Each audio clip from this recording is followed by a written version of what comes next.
اس کی حقیقت کو سمجھے، اس حقیقت کا ادراک کرے۔ مثلا اللہ تعالیٰ نے جگہ جگہ اپنی قدرت کا، اپنی حکمت کا، ان چیزوں کا ذکر کیا ہے۔ تو اللہ تبارک و تعالیٰ موجود ہے، وہ کائنات کا خالق ہے، اس نے سارے انسانوں کو پیدا کیا، ساری کائنات کو پیدا کیا۔ یہ تو بالکل قرآن میں جگہ جگہ لکھا ہوا ہے، اور اس کے معنی سمجھنے میں کوئی دشواری نہیں ہے۔ لیکن بعض آیتیں ایسی آتی ہیں کہ ترجمہ تو سمجھ میں آ گیا ان کا، لیکن اس کی حقیقت کیا ہے یہ پتہ نہیں چلتا، انسان کے بس سے باہر ہے۔ مثلا اب یہی کہا کہ اللہ تعالیٰ جب کسی چیز کا ارادہ فرماتے ہیں تو کن کہہ دیتے ہیں، وہ ہو جاتی ہے۔ اب کن کس طرح کہتے ہیں، کیا اس کی کیفیت ہوتی ہے، اور کس طرح وہ ہو جاتی ہے، عدم سے کیسے وجود میں آ جاتی ہے، اس کی کیفیت کیا ہے، اس کی حقیقت کیا ہے، کس طرح ہوتا ہے، یہ ہمارے آپ کی سمجھ سے بالاتر ہے۔ قرآن نے کہا کہ اللہ تعالیٰ نے زمین پیدا کی، آسمان پیدا کیا، پھر عرش پر بیٹھ گیا۔ اب عرش کیا چیز ہے، اور عرش پر بیٹھنے کا کیا مطلب ہے، اور وہ کس طرح بیٹھا؟ وہ کوئی انسان تو ہے نہیں، کوئی جسم تو ہے نہیں، کوئی ایسی چیز تو ہے نہیں کہ وہ عرش پہ بیٹھ جائے جا کے۔ تو جو مطلب ہماری سمجھ میں آتا ہے لفظی ترجمہ کہ عرش پر بیٹھ گیا، تو لفظی ترجمہ سمجھ میں آ گیا، لیکن اس کی حقیقت کیا ہے، کیسے بیٹھا؟ آیا اس طرح بیٹھا جیسے کہ ہم اس کرسی پہ بیٹھے ہیں، زمین پہ بیٹھے ہیں؟ العیاذ باللہ، یہ تو ہو ہی نہیں سکتا، کیونکہ اللہ تبارک و تعالیٰ کی ذات اس بات سے بالکل ماورا ہے، وہ کوئی جسم نہیں ہے۔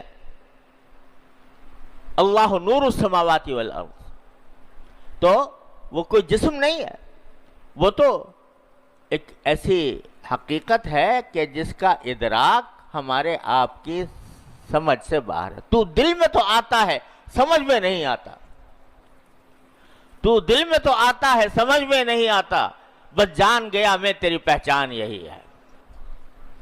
تو آپ ہر قدم پر انسان کا دل گواہی دیتا ہے کہ میرا مالک ہے کوئی، میرا خدا ہے کوئی۔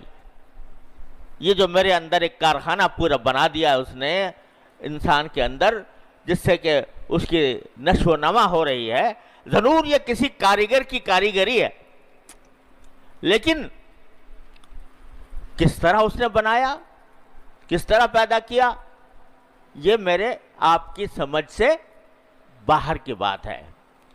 تو دل میں تو آتا ہے، سمجھ میں نہیں آتا کہ کس طرح تو نے یہ کام کیا۔ تو ایسی کچھ آیتیں ہیں جن کو متشابہات کہا جاتا ہے کہ ان کی حقیقت، یہ جو میں نے کہا کہ عرش پر بیٹھا،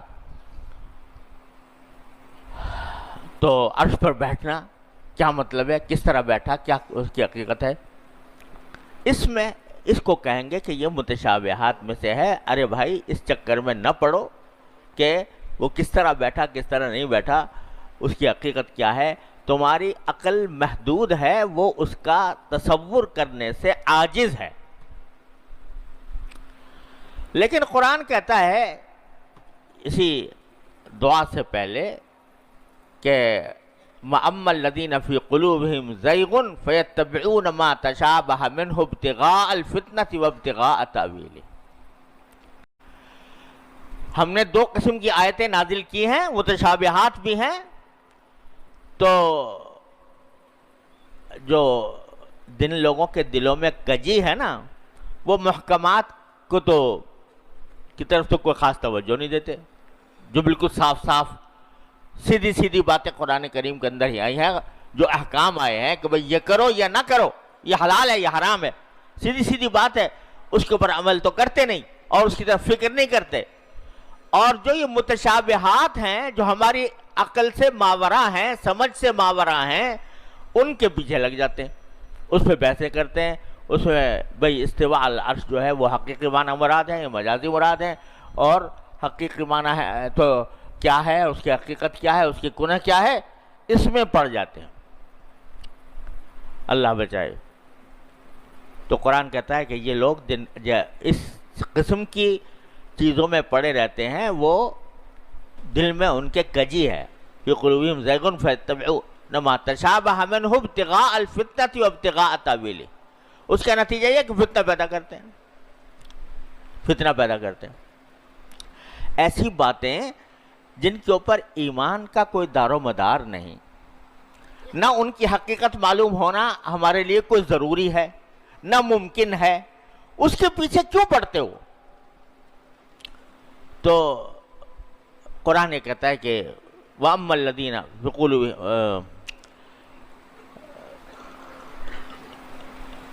ابتغاء، تو جو لوگ ایسے اس کی تعویل کے پیچھے پڑتے ہیں تو وہ فتنہ پیدا کرتے ہیں۔ اور یہ فتنہ آپ کو یہاں اندازہ نہیں ہے، ہمارے ہاں سعودی عرب میں اور جہاں جہاں یہ حضرات گئے ہیں، سلفی حضرات کہلاتے ہیں، اللہ تعالی ہم سب کو ہدایت دے، تو وہاں ان کے ہاں سب سے بڑا مسئلہ یہ ہے کہ استواء علی العرش کے معنی بتاؤ، کہ عرش پر اللہ میاں کے بیٹھنے کے جو الفاظ آئے ہیں وہ حقیقی ہے یا مجازی ہیں؟ اگر مجازی کہتے ہو تو تم اہل سنت سے خارج ہو، بلکہ کافر تک کہنے کو تیار، اور لہذا کہو کہ حقیقی معنی مراد ہے۔ الحمد باللہ۔ ارے بھائی، میں امریکہ میں تھا تو وہاں جو ہے صبح کو فجر کے بعد بیان ہوا کرتا تھا، لوگ دور دور سے اللہ کے بندے آتے تھے، سینکڑوں میل سے سفر کر کے آ کے بیان میں شریک ہوتے تھے۔ تو جب شروع میں گیا تو دیکھا تو وہ وہاں کے لوگ کہنے لگے جی ذرا یہ مجھے ہمیں بتا دیں کہ یہ عرش پر اللہ میاں کے بیٹھنے کا جو ذکر ہے قرآن شریف میں، تو یہ عرش پر بیٹھنا یہ حقیقت ہے یا مجاز ہے؟ میں نے کہا بھائی تمہیں کس نے اس سوال کیسے پیدا ہوا تمہارے دل میں؟ کہنے لگا جی وہ ایک صاحب آتے ہیں یہاں پر سعودی عرب سے، اور وہ آ کر ہمیں کہتے ہیں کہ بھئی عقیدہ درست کرو، پہلے نماز روزے کی بات بعد میں ہے، پہلے عقیدہ درست ہونا چاہیے۔ عقیدہ درست ہوگا اس وقت جب تم یہ مانو کہ اگر اللہ تعالی نے کہا ہے کہ وہ عرش پر بیٹھا تو ہاں بیٹھا، یعنی حقیقی معنوں میں بیٹھا، اور اگر اللہ نے کہا ہے کہ اللہ تعالیٰ کے ہاتھ پھیلے ہوئے ہیں تو واقعی کہو کہ ہاں ہاتھ ہیں اللہ تعالیٰ کے۔ جب تک یہ نہیں کرو گے اس تک مسلمان نہیں ہوں گے۔ تو اس واسطے وہ اگر کوئی ان سے بات کرتا، آپ نے سنا کہ حضرت مفتی تقی عثمانی صاحب جو بہت ہی بڑے عالم ہیں، پوری دنیا کے بہت پائیدار عالم ہیں، اور اللہ تعالی مفتی صاحب کے علم میں، ان کی عمر میں برکت عطا فرمائے اور ان کا سایہ ہمارے سروں پر دائر قائم فرمائے۔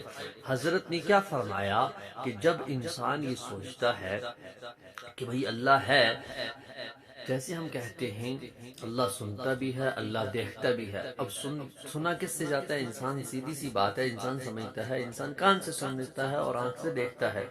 اب یہ بات ہے کہ جیسے حضرت نے فرمایا اللہ نور السماوات والارض، اللہ جو ہے وہ نور ہے۔ کیا ہے؟ سوچنے تو میں آتا ہے لیکن دیکھ انسان نہیں سکتا ہے، سمجھ تو انسان نہیں سکتا ہے۔ تو حضرت نے فرمایا کہ جب میں امریکہ میں تھا اور وہاں بہت سارے لوگ دور دراز سے سفر کر کے میرے پاس آتے تھے اور فرماتے تھے کہ آپ اللہ کا وجود بیان کریے کہ اللہ کا وجود کیا ہے، کیسے ہیں۔